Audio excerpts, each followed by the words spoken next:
సామాన్యుడు పర్మిషన్ లేకుండా ఒక గుంత తీస్తే నానా యాగి చేసి రాదంతం చేసే మున్సిపల్ కౌన్సిలర్లు, ప్రభుత్వ అధికారులు, మున్సిపల్ అధికారులు హౌసింగ్ బోర్డులో ఎటువంటి పర్మిషన్ లేకుండా కోట్లు విలువ చేసే స్థలంలో ఒక మహిళా సమైక్య భవనం కడుతుంటే ప్రోటోకాల్కు విరుద్ధంగా మున్సిపల్ కమిషనర్ హాజరు అవడంపై పలు అనుమానాలు వ్యక్తమవుతున్నాయి. దీనిపైన జేసీఎల్ న్యూస్ మున్సిపల్ కమిషనర్ నిలదీయగా అవును, ఆ ప్రాంతానికి, ఆ భవన నిర్మాణానికి ఎలాంటి పర్మిషన్ లేవు, మున్సిపల్ చైర్పర్సన్ పోయారు కాబట్టి నేను వెళ్ళాను అని అంటున్నారు.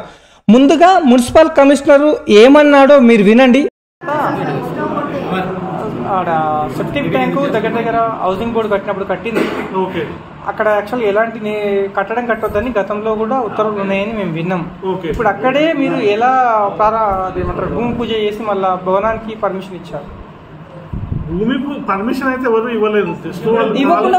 కాలనీ వాళ్ళు అడిగారు. కాలనీ వాళ్ళు అడగడం వల్ల వెళ్ళవలసి వచ్చింది. కాంప్లైంట్ రూపంగా ఇచ్చిరా లేకపోతే వాళ్ళు మీ దగ్గర వచ్చి చెప్పారు కాలనీ వాళ్ళు ఏంటిది కట్టాలని చెప్పేసి? ఓవరాల్ గా విత్ రిటర్న్ అప్లికేషన్ ఇవ్వలేదు, పర్మిషన్ తీసుకోలేదు, అది ఏది జరగలేదు ఇప్పటి వరకు. అది వాళ్ళు సిఎస్ఆర్ అంటే కంపెనీ వాళ్ళతో వాళ్ళు ఫండ్ ఇస్తామన్నది వీళ్ళు ప్లాన్ చేసుకున్నారు, అంతేగాని ఈ మున్సిపాలిటీ తరఫున ఇలాంటిది కూడా తీసుకోలేదు. ఇప్పుడు వార్డు కౌన్సిలర్ కు సమాచారం ఇవ్వకుండా భూమి పూజ చేయడం ఎంతవరకు కరెక్ట్ అంటారు?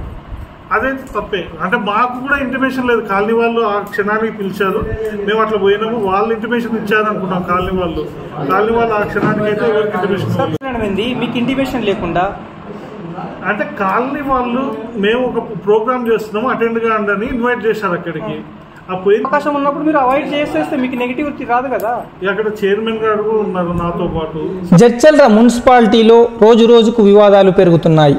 దోరేపల్లి లక్ష్మి ఏకపక్ష నిర్ణయాలు తీసుకుంటున్నారని అవిశ్వాస తీర్మానం పెట్టి ఏరికేరి తెచ్చుకున్న కోనేటి పుష్పలత ఇప్పుడు కౌన్సిలర్లను పట్టించుకోవట్లేదని బీఆర్ఎస్ కౌన్సిలర్లు వాపోతున్నారు. కోరంతో సంబంధం లేకుండా బయట షాడో వ్యక్తులు చెప్పిన పనులన్నీ ఫైనలైజ్ చేస్తున్నారని, అలాగే ఎలాంటి బాధ్యత లేకుండా బయట వ్యక్తులు చెప్పినట్లు వారికి నచ్చినట్లు పనులు కేటాయిస్తున్నారని ఆరోపించారు. ఎంతో పెద్ద మున్సిపాలిటీ అయిన జడ్చర్లకు కనీసం 25 కోట్ల బడ్జెట్ రాకుండా 12 కోట్ల బడ్జెట్ రావడంపై బీఆర్ఎస్ కౌన్సిలర్లు సీరియస్గా ఉన్నారు. ఇది ఇలా ఉండగా కొన్ని రోజుల క్రితం హౌసింగ్ బోర్డులో ఉన్న కమర్షియల్ ప్రాపర్టీలో మహిళా సమైక్య భవనం నిర్మించడానికి మున్సిపల్ కమిషనర్ హాజరవడంపై జడ్చర్ల ప్రజలు, బీఆర్ఎస్ కౌన్సిలర్లు పలు అనుమానాలు వ్యక్తపరుస్తున్నారు.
కొంతమంది ప్రతినిధులు కొన్ని అంశాలు తేడా ఉన్నాయని మా నోటికి తీసుకురావడం జరిగింది. కొంతమంది అటెండ్ కాలేదు టయానికి.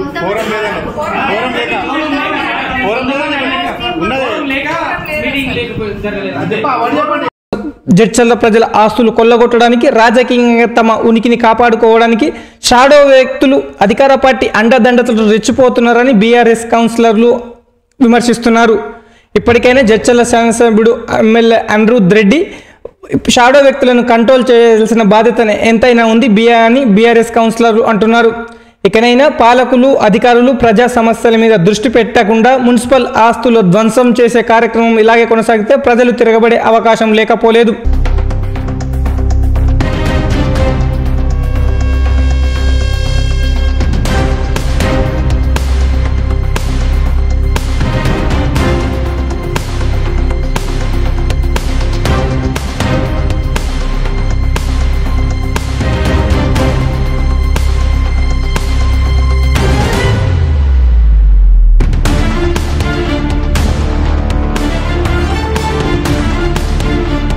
ఇకనైనా పాలకులు అధికారులు ప్రజా సమస్యల మీద దృష్టి పెట్టకుండా మున్సిపల్ ఆస్తులు ధ్వంసం చేసే కార్యక్రమం ఇలాగే కొనసాగితే ప్రజలు తిరగబడే అవకాశం లేకపోలేదు.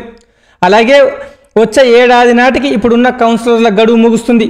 కావున వీలైనంత వరకు అభివృద్ధి పనుల మీద దృష్టి పెట్టాలని ప్రజలు కోరుకుంటున్నారు. అన్ని కాలనీల్లో విపరీతమైన డ్రైనేజ్ సమస్యలు, మంచినీటి సమస్యలు, కుక్కల బెడద, రోడ్లు సరిగా లేక మురుగునీరు ఇండ్ల చుట్టూ చేరి ఉన్న సమస్యలపై దృష్టి పెట్టకుండా డబ్బుకు దాసోహం అనే విధంగా మున్సిపల్ అధికారులు ఉంటే ప్రజలు తిరుగుబాటు చేస్తారని, తప్పకుండా వచ్చే ఎలక్షన్లో ప్రజా పక్షం నిలబడిన కౌన్సిలర్లకు, పార్టీలకు మున్సిపల్ ప్రజలు బుద్ధి చెప్పే కాలం త్వరలోనే ఉందంటున్నారు. అలాగే షాడో వ్యక్తులని ఇట్లా కంట్రోల్ చేయకపోతే జడ్చర్లలో పరిస్థితులు నానాటికి దిగజారిపోతా ఉన్నాయని ప్రజలు భయభ్రాంతులకు గురవుతున్నారు. ఎక్కడైనా బిల్డింగ్ భవన పర్మిషన్లకు వెళ్తే లంచాల పేరుతో విసిగించే అధికారులపైన కూడా కొరడా జురిపించాలని ప్రజలు కోరుకుంటున్నారు.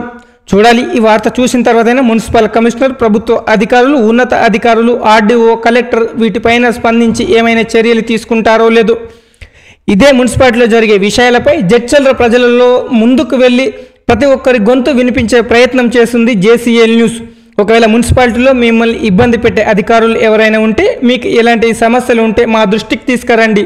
ధైర్యంగా అవి మేము ప్రజల దృష్టికి తీసుకెళ్లి, అధికారుల దృష్టికి తీసుకెళ్లి మీకు న్యాయం జరిగేలా జడ్చర్ల న్యూస్ బాధ్యత తీసుకుంటుంది. JCL news, judiciary, constitution, legislature. నిజం ఆగదు, తప్పు దాగదు. ఆశీర్వదిస్తారు కదూ. ఈ వార్త నచ్చితే షేర్ చేయండి, లైక్ చేయండి, సపోర్ట్ చేయండి, సబ్స్క్రైబ్ చేయండి. పేరు Prashanth Reddy, 24th ward councillor.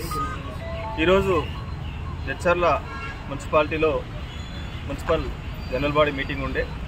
మరి కౌన్సిలర్లకు తెలియకుండా ప్రైవేటు వ్యక్తులు ఎక్కడనో ఎజెండాలు తయారు చేసి మరి వాళ్ళ యొక్క ఎజెండాని ఇక్కడ ప్రజాప్రతినిధుల విలువ లేకుండా, కౌన్సిలర్గా మేము గెలిచినప్పటికీ చైర్మన్ కూడా కనీసం తెలియకుండా, మరి అజ్ఞాత వ్యక్తులు, కనీసం అవగాహన లేని వాళ్ళు, ఒక్కసారి కూడా మరి ప్రజా ఆదరణకు దోచుకోని వాళ్ళు, కొత్త వ్యక్తులు వచ్చి ఇక్కడ ఎజెండాలు పెట్టి మరి మున్సిపాలిటీలో ఒక కొత్త సాంప్రదాయానికి తెరలేపుతున్నారు. మరి ఏదైనా పనులు కావాలంటే వాళ్ళని అప్రోచ్ అయితేనే పనులు అయితే అన్నట్టు. మరి ఒక విషయంలో కాదు, ముఖ్యంగా మన మున్సిపాలిటీకి సంబంధించి చూస్తున్న ఈ మధ్యకాలంలో కోళ్ళ వేస్టేజ్కి సంబంధించి ఒకసారి 26 లక్షల టెండర్ వాడతారు. మరి దాంట్లో కాంగ్రెస్ నాయకులే వస్తారు. మరి దాన్ని వాయిదా వేయాలంటారు, అది మళ్ళీ మాట్లాడతారు, మళ్ళా కూడా వాళ్ళే టెండర్ తీసుకుంటారు. ఈ విధంగా ఒక విషయంలో గ్రావెల్ విషయంలో తీసుకుంటే మరి ఈరోజు 15 లక్షల రూపాయలు గ్రావెల్కి పెట్టిరు. మరి మేమందరం కౌన్సిలర్లము మా వార్డు పరిధిలో ఎవరెవరు వార్డులో ఎంతో పెట్టుకున్నారని చూసుకుంటే అది 100 ట్రిప్పుల వరకు మ్యాక్సిమం మేము పెట్టుకున్న వరకు అయితే ఉంది. మరి ఇట్లాంటివి ఒక మొరమనే కాదు, ఒక వేస్టేజ్ అనే కాదు, ఈ విషయమైన గందరగోళ పరిస్థితులు ఉన్నాయి. మరి ఎజెండా ఒక్కసారి చూస్తే అందరికి కూడా అర్థమవుతుంది. మరి అదే కాకుండా ముఖ్యంగా మున్సిపల్ కాంపౌండ్ వాళ్ళకి సంబంధించి 50 లక్షల రూపాయలు టెండర్ అది. మరి 50 లక్షల రూపాయలు 14% లెస్ చేసిన వాళ్ళకి కాకుండా 0.9% లెస్ చేసిన వాళ్ళకు టెండర్ రావడం ఇంకా ఆంతర్యమైంది. మున్సిపల్ బిల్డింగ్ తొందరగా కావాలని మాకు కూడా ఉంది, అది కంప్లీట్ చేయడానికి మేము కూడా పూర్తిగా సహకరిస్తాం. కానీ ఏదున్న ప్రొఫార్మా రూల్ ప్రకారం పోవాలని చెప్పి మేము సందర్భంగా తెలియజేసుకుంటున్నాం. అది అంతేకాకుండా గతంలో మాజీ మంత్రి లక్ష్మారెడ్డి గారు మున్సిపాలిటీకి సంబంధించి 25 కోట్ల రూపాయలు జియో కాపీ టఫ్ఐడిసి ద్వారా తీసుకురావడం జరిగింది. మరి ప్రస్తుత ఎమ్మెల్యే గారు దాన్ని ఫైల్ని ఫార్వర్డ్ చేయించి టెండర్ చేసి మరి పనులు పెట్టడం సంతోషకరం. కానీ మేము ఆ రోజు జీవో తీసుకొస్తే, లక్ష్మారెడ్డి గారు ఆ రోజు జీవో తీసుకొస్తే ఓన్లీ కాంగ్రెస్ గల్లీలలో కాంగ్రెస్ వార్డులలో పెట్టి టీఆర్ఎస్ కౌన్సిలర్ని మరవడం ఎంతవరకు కరెక్ట్ అనే సందర్భంగా ప్రశ్నిస్తున్నాం. మరి ఇదే విషయం మేము మన అమృత్ 2.0 ఇనాగ్రేషన్ స్కీమ్ దగ్గర మేము ఆ రోజు అడిగినప్పుడు ఎమ్మెల్యే గారు జెండాలు వేజారు, అందరి ఎజెండా ఒకటే అభివృద్ధి, మీ అందరినీ కలుపుకొని పోతామన్నారు. మరి ఆ రోజు చాలా సంతోషం అనిపించింది. మరి వారి ఎజెండా ఏందని చూస్తే 7 కోట్ల ఆ రోజైనా కానీ మరి ఈరోజు జిల్లాల రాష్ట్ర వ్యాప్తంగా మున్సిపాలిటీలకు 2000 కోట్ల పైసలకు ప్రతి మున్సిపాలిటీకి మున్సిపాలిటీ గ్రేడ్ని బట్టి ఫండ్స్ ఇచ్చిర్రు. మరి పక్కన చిన్న మున్సిపాలిటీకి 15 కోట్లు 18 కోట్ల రూపాయలు వచ్చినాయి. మరి మన మున్సిపాలిటీకి విలీనమైన గ్రామాలు ఉన్నాయి కాబట్టి 20 కోట్ల రూపాయలు రావాల్సిందే, కానీ 12.5 కోట్లు మాత్రమే వచ్చినాయి. మరి దీంట్లో వైఫల్యం ఎవరుందని చెప్పి సందర్భంగా అడుగుతా ఉన్నాం. మరి అంతేకాకుండా ఈ ఫండ్స్ ఇవ్వడానికి మీరందరూ ప్రయత్నం చేయాలి. ఈ రోజు వరకు కూడా గతంలో అవుతున్న పనులన్నీ కూడా లక్ష్మారెడ్డి హయాంలో జీవోలు వచ్చినాయి. మేము పనులు అవుతుంటే అడ్డుకుంటారు అన్న ఆలోచన చేయకుండా ప్రతిదానికి మేము మద్దతు ఇస్తూ వస్తున్నాం. కానీ ఈరోజు కాంగ్రెస్ నాయకులు మేమే తెచ్చినాం మేమే చేసినాం అంటున్నారు. ఇంకా చేయడానికి చాలా ఉంది కాబట్టి మీకు ఎంత అవకాశం ఉంటే అంత ఫండ్ తీసుకొచ్చి అన్ని వార్డులను సమరుస్తూ తీసుకొచ్చి డెవలప్ చేయాలని చెప్పి సందర్భంగా కోరుకుంటున్నాం. పాత మున్సిపల్ భవన్లో కాంపౌండ్ వాళ్ళు కట్టే దాని మీద టెండర్లు అవకతవకలు జరిగినాయి అనే విషయం పైన మీరు టెండర్లో అవతల ఎలాంటివి జరగలేదు. ఆ విషయంలో అంతా ఫెయిర్గానే ఉంది. కావాలంటే మీరు చెక్ చేసుకోండి. తక్కువ వేసిన ఆయన కాకుండా ఎక్కువ వేసిన ఆయనకి ఎందుకు టెండర్ ఇచ్చారు? ఎక్కువ వేసిన ఆయన ఎలిజిబుల్ కాలేదు, అంటే తక్కువ వేసిన ఆయన ఎలిజిబుల్ కాలేదు. ఆయన రీజన్స్ అంటే టెక్నికల్ ప్రాబ్లమ్స్ ఉన్నాయి, వాళ్ళ సాల్వేషన్ సర్టిఫికేట్ కరెక్ట్ లేకపోవడము అలాంటివి ఉన్నాయి. దానివల్ల మన టెక్నికల్గానే డిఈ ఇంజనీరింగ్ సెక్షన్ వాళ్ళే డిస్క్వాలిఫై చేశారు వాళ్ళని. ఆ సబ్జెక్టు అందరి కౌన్సిలర్లకు ఇన్ఫార్మ్ చేశారా? ఇప్పుడు అది ఎట్లా అంటే డిస్క్వాలిఫై అంటే ప్రతిదీ అయితే చెప్పలేము. అది ఒక ఫైల్ నడుస్తుంది. ఇప్పుడు ఒకటి అందులో 50 లక్షల ఎన్ని పెట్టినామా అనేది కౌన్సిల్ ఆమోదం సిఆర్ తీసుకున్న మేము టెండర్కి వెళ్తాము. అది వాళ్ళ ఆమోదం వాళ్ళకి క్లియర్ ఇంటిమేషన్ ఖచ్చితంగా ఉంటుంది. వితౌట్ ఇంటిమేషన్ సిఆర్ టెండర్కి వెళ్ళడానికి రాదు. టెండర్ ప్రాసెస్ అంతా మేము చేస్తాం. ఇక్కడ జడ్చర్ల మున్సిపాలిటీలో మొత్తము ఎన్ని ట్రిప్పుల మొరం కొట్టారు, ఎంత అమౌంట్ అయింది? దాదాపు 3-4 ట్రిప్పుల మొదలు కొట్టారు. మీకు రికార్డ్స్ కావాలంటే విత్ లాగ్ షీట్ తో సహా సబ్మిట్ చేస్తాం. అమౌంట్